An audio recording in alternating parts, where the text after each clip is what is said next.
This video is for the players who are more busy than others. So whether you're working a full-time job, you have a family to take care of, whatever it is, sometimes you just don't have a lot of time to play MapleStory and you can only play this game on weekends or maybe just a couple times a week. By the end of this video, you'll know how to efficiently progress while only playing maybe a couple of days throughout the week. Let's say you could play on a weekend, but you could play for like 4 hours or something like that. Then this video is perfect for you. I'm going to be going over what the most important weeklies are to do on this game and what to look out for if you are a weekly gamer. So the most important thing about playing this game weekly is you need to know what gets reset every single week and when. And you need to familiarize yourself with the Sunny Sundays. So let's start with the Sunny Sundays. What is that? So the Sunny Sundays are events that happen every single Sunday on MapleStory. Sunday in-game time. Might be Saturday night for some people, but Sunday UTC. And how it works is every single time there's a patch, Nexon will post Sunny Sundays on their website, whatever the Sunny Sundays are for the next 4 to 8 weeks. So if you click on the news tab at the top of their website and go to update,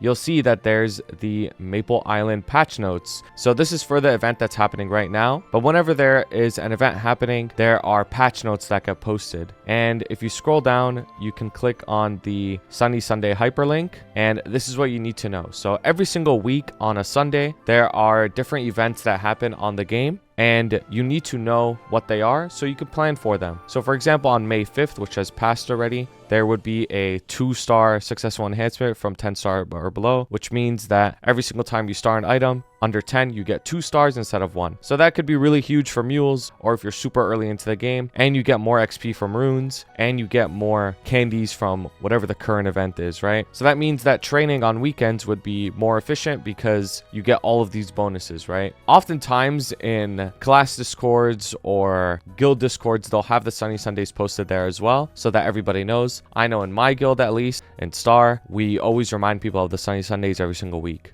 So it's very important to familiarize yourself with the Sunny Sundays and how the website works so that you always know what to expect on every single Sunday, because that is the most important day to play this game. The other thing that you will need to know about playing this game weekly is when certain quests or certain bosses reset. So I would say there are 2 main resets on this game: the Thursday boss reset, Thursday UTC, and the Monday weekly quest reset. So on the screen right now is a bunch of different quests and bosses that get reset every single week. It's very important to try and do most of these quests. I'm going to be going over every single one of these quests and timing how long it takes me so you guys have an idea of what you're getting yourselves into. And I'm going to be telling you which ones are the most important, which ones that are not as important, so that you all have a better understanding of what to spend your time on, because as we know, time is the most important thing we have. So in my opinion, the most important weekly to do is your weekly bosses. We're going to be talking about bosses for a little while here. I'm actually going to be doing my bosses on this character and on another character that is way less funded, just to show you guys what it looks like to boss at a relatively higher level and what it looks like to boss at a lower level, so you have an idea of how long things take on this game. So for this character, I'm level 279. I do not have 6 job unlocked, so this is a huge disadvantage for me, and I'm at 104 mil CP. So when you're at this level of funding, you can clear up to Chaos Tenebris bosses pretty comfortably, and everything below that is not too big of a deal. So we're going to be doing all of these bosses on this character, and again, we're going to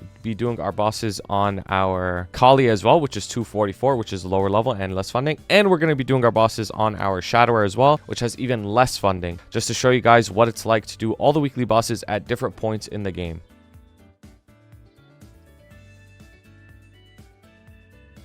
Alright, so I've done all of the bosses that I want to do for the week, killed all of the smaller weekly bosses, killed up to C10, and now we can sell all of those crystals. The reason why it's so important to do bossing is because when you're only playing on the weekends and you have limited amount of time, bossing is a really good way of making a lot of money. It took me a little bit over an hour and a half to make around 3.6 bill. Like, that is much more money that you get from farming But keep in mind, farming is still important and you should do it when you do have extra time, as that's really the best way to get hexa skills upgraded once you're past 6th job. And when you're before 6th job, it's the best way of getting to 260 so that you can get to 6th job. So yeah, so on this character, around 100 mil CP, it took me about an hour and a half to do all of my bosses. Keep in mind that the speed at which I'm killing my bosses can vary, obviously depending on how good you are at the game, like if you know what you're doing on the classes, if you know what the bosses do and stuff like that. But I just wanted to show you guys what a somewhat stronger character's weeklies would look like. But now we're going to be moving on to my Kali, which is way weaker and is probably where a lot of you guys are. And then even after my Kali, we're going to do my Shadower, who is even weaker, so that we can talk about bossing and how it is at different level ranges and different levels of funding. Another really good reason that we do the bossing and why it's so important is you get so many materials. I know my inventory looks like a mess. That's because I got a lot of stuff. I got a lot of MVPs, a lot of free cubes, flames, stuff like that. And it helps you so much in your progression because obviously MVPs make your training better. Free cubes, sometimes you might hit, you could get free tier ups, stuff like that. So we're on our Kali here. Our Kali is around 13.6 mil CP, which obviously is really strong for a boss mule, but some of you on your mains might be around this point in terms of progression. We're going to be doing all of our weeklies and I'm going to be timing it, of course, to see how long it takes. So you guys have a good idea how long bosses take, and if you're playing weekly, how much time you're going to be spending on your bosses.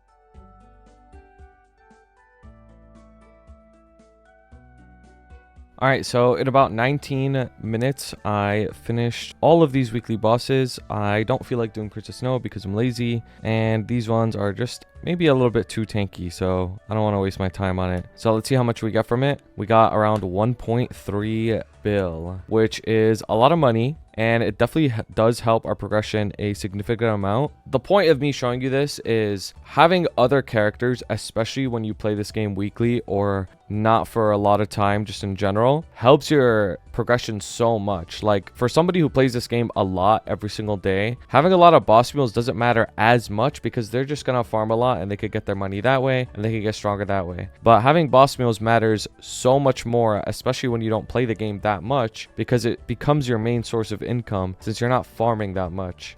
We're just going to transfer it. And now we're going to go on our Shadower, who is the weakest boss mule that I have. And we're going to see how long it'll take to do the bosses on that. And then I'll tell you even more about bossing as a weekly player. So we're on our Shadower here. My Shadower is obviously much weaker than a lot of my other characters. It's around 5 mil CP. The thing is, even if you don't want to do Lomian, doing your weeklies up to CRA is perfectly okay. I would honestly actually recommend doing a bunch of CRA boss mules, especially as a weekly only type of player, because getting to the funding requirement you need to do CRA is actually way lower than people think. The issue is a lot of people believe that they can only do a boss if they can one burst it, which is absolutely not true. You don't have to just one burst a boss to do the boss. So I would highly recommend making CRA boss mules when you're somebody like a weekly gamer. I'm going to be doing my weeklies on this character and we're going to be timing how long it takes.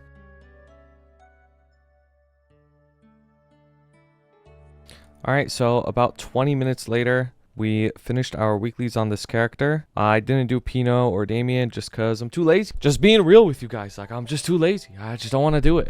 And I would have made more money if I did it, but I just don't want to. So let's see how much it gives us. 1.1 bill. So I know some of you might be like, but like you're stronger and like you have more nodes and stuff like that. And it's true, I probably am stronger than some of your alt characters, maybe even your main on this character, right? But the point is, even if you are half of my damage or even a third of my damage and it took you an hour to do all of these bosses, it is still incredibly important and extremely meso efficient to do it because you're making so much money and you're not playing that much per day. You're only playing on the weekends. It's still efficient and it's still something that you should do. So in around a little more than 2 hours, we've made about just over 6 billion mesos just from doing our weekly bosses. So you can see that weekly bossing is super important to do. You get a ton of money, you get a ton of cubes and MVPs and all that stuff that helps you progress a lot, especially as a weekly gamer. gamer, somebody who can't play every single day, it's so important to invest your resources into having multiple characters across your account that can do bosses for you, because that'll be your main source of income. So now that we know about bossing, which I believe is the most important part of playing this game weekly, let's talk about other very, very important weeklies that you should be doing if you are a weekly gamer. So I'm on my Kali here, and if you are somebody who does not have max Arcane Force, a very, very, very important weekly that you should be doing is the Arcane River weeklies that give you a lot of symbols. You can use Maple points to skip them, but it is very expensive to skip all of these weeklies. I would recommend just doing them. You only have to do them once a week. So we're gonna do them together, and we're gonna see how long it takes my Kali to do them, which is a level 244 character that is not super cracked out on gear or anything like that.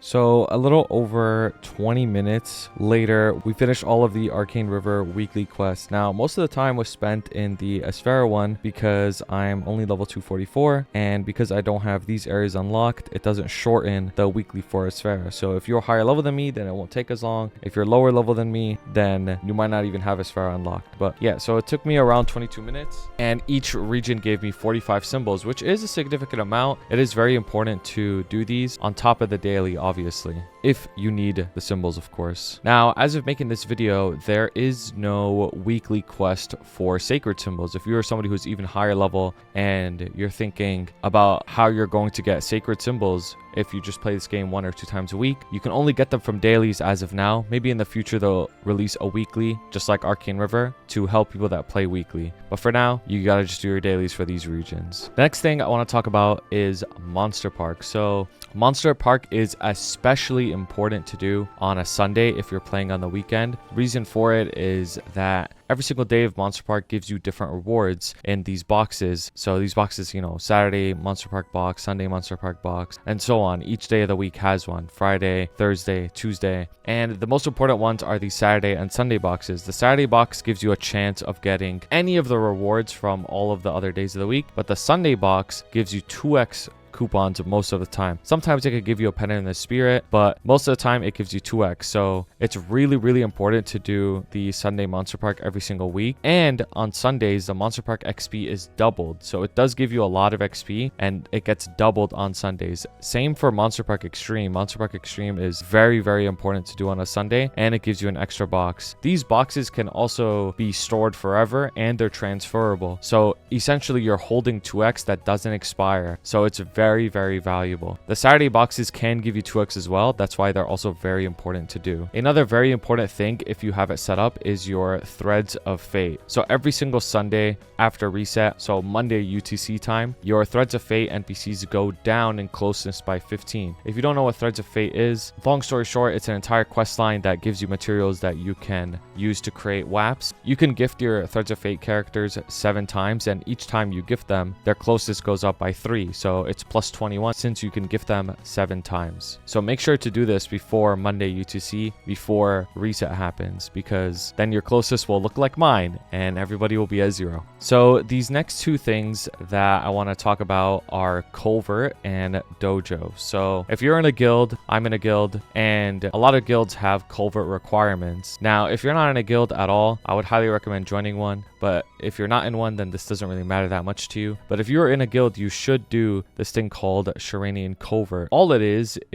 you hitting this giant boss for 2 minutes, and it gives you a score, right? All these different scores under this Covert column are added up together, and it gives the guild a placement. So right now my guild is number 85 because this is how much the total Covert score for this week currently is. And this placement determines what guild skill buffs you get for the week. And these guild skill buffs are very powerful. They make you do so much more damage. You can see mine are on cooldown from doing weeklies earlier. So if you're in a guild, make sure you always do Covert. I'm gonna do Covert just to show you guys what it's like. So when you're doing Covert, the higher the score you get, the better. It's also a good way of gauging how strong you are, comparing yourself week to week. You can see through an actual number how much stronger you've gotten week to week if you always do Covert every week. It's very, very important. So all you have to do is press enter like I just did, talk to this guy, and then you're going to be placed in a 2-minute waiting room. And you can pop all of your buffs here, and these buffs will carry into the room. But if you were to leave this room, then your buffs will disappear. So make sure you pop all your buffs and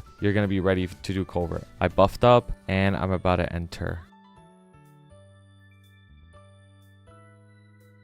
So once you finish hitting the boss for 2 minutes, talk to him. If you want to try again without losing your buffs, you could press retry. But if you want to leave, then just press return to covert entrance and you're good to go. So now you fulfilled that duty for the week and it helps your guild out a lot. Whether you get 37k like this guy, or you get like 10k like me, or you get 500 like this person, anything helps, and it's really good to do for your guild. It sets a good precedent for the guild and is very important for your own guild skills. Mulung Dojo is the next weekly that I would recommend you guys to do. It's semi-important to do, but not too important if you don't train that much. The reason why I tell you guys to do it is because you can buy 2x from the dojo shop and Pendant of the Spirit every single week. So if you're somebody who can train, then doing dojo is definitely worth it for you because you get 5 hours of coupons from it every single week. And the way you get points is it's based off of where you place. So the higher you place, the more points you get. But even if you get a really low placement, you could still get points and you could still buy 2x. All dojo is you talk to him and you enter. Just like when we did covert, you have this room where you have 2 minutes to pop all of your buffs. And once you're done popping your buffs, you just enter. Every single stage, there will be a monster that you have to kill, right? And you just keep proceeding. And you see how high you can get within a 15-minute time span.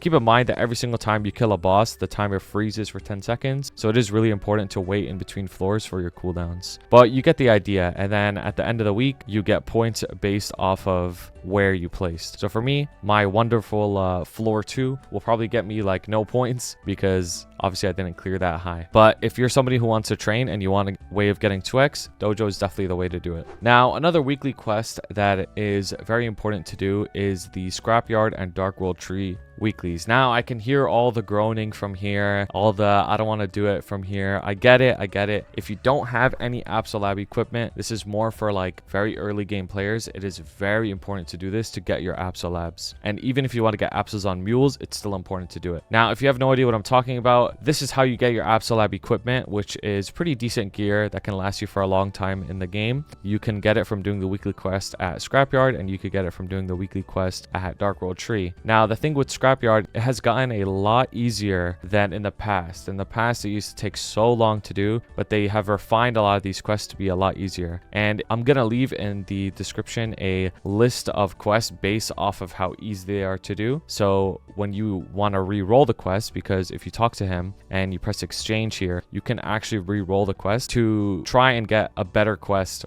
randomly. So for me, since I've done this quite a bit, I know that modded Bufferoid is not that good, so I'm gonna swap it out. And now I got Chaseroid Blue, which I know is an easy quest and is in the same map as Blue Android Scope. So now I could do these quests, and we're gonna time how long it takes me to do, and we're gonna also accept the Dark World Tree weekly. So the thing about Dark World Tree is it's way easier than Scrapyard. Nothing really is that bad about it. For me personally, I always roll the top tier ones just because I don't like those maps. But yeah, so bottom tier, middle tier, and top tier. So we're gonna see how long it takes me to do all these quests. And of course, if you have drop gear like me, these quests will be much faster to do. So in just under 15 minutes, I finished the weeklies, got 20 of each. And obviously you could do this on as many characters as you want, as you're able to, and you could transfer these around and get your Absolabs faster that way. Now, something that I want to mention that is very important about doing your weeklies and playing this game weekly is that you do not have to do all of this in one sitting like I just did. You can break it up. Let's say you want to do your Arcane River dailies, then you want to go farm a little, you want to kill a few bosses. You could break it up however you want, but I just wanted to show you guys what the most important weeklies are, especially for the players who don't play this game every single day. The weeklies that I showed in this video, I would say are a pretty good priority list. Like, I think your bosses are the most important, then your Arcane River dailies if you need them, and then your Monster Park and whatnot. Now, there is one more weekly that I want to mention that isn't really available every single week depending on what time of the year it is. So that's the event weekly. So events usually on Sundays, UTC Sunday, they'll have like a double limit to the amount of coins you can get for the event, or the XP buffs that you get from the event are stronger. So make sure to take advantage of that as well. So after you're done with all of your weeklies, I would say these are the most important ones that you should do. I would spend the remaining of your time training or farming or doing some sort of Legion if you need to do Legion. At the end of the day, this is a grindy game. You can get really far just from playing weekly and not playing every single day, but farming and doing Legion are still incredibly important. So with the remaining of your time, if you want, I would highly recommend go farm mesos. Another very, very important thing that I need to mention is when you're playing this game weekly, it is even more important for you as somebody who doesn't play every day to spend your mesos on event only. So what do I mean by this? At the start of the video, I said to familiarize yourself with the Sunny Sundays. Sometimes there are Star Force events that are like 5, 10, 15 or Shining Star Force. Because you don't play every single day, your money is very valuable. You can't just go farm all day. You don't have time for that. So please, please, please try your best to always just spend money on events so that you can make the most out of your mesos. But with that being said, I hope this video helps you guys out. You can progress while playing this game weekly, but I still highly recommend farming if you have extra time. These are the weeklies that I would do per week, depending on where you're at in the game, of course. If this video helped you out, please consider subscribing or following me on Twitch and watching me play live. It helps me out a ton. And if you have any questions, always be sure to leave a comment below. I do read every single comment, and I'll see you guys in the next video. Thank you so much to my goats, Blazefire, Shooms, Uju, Shagad, Ravi Espa, Grim4K, Koga, Pabo, Piconir, Jesse, and Niles. I appreciate you guys so much.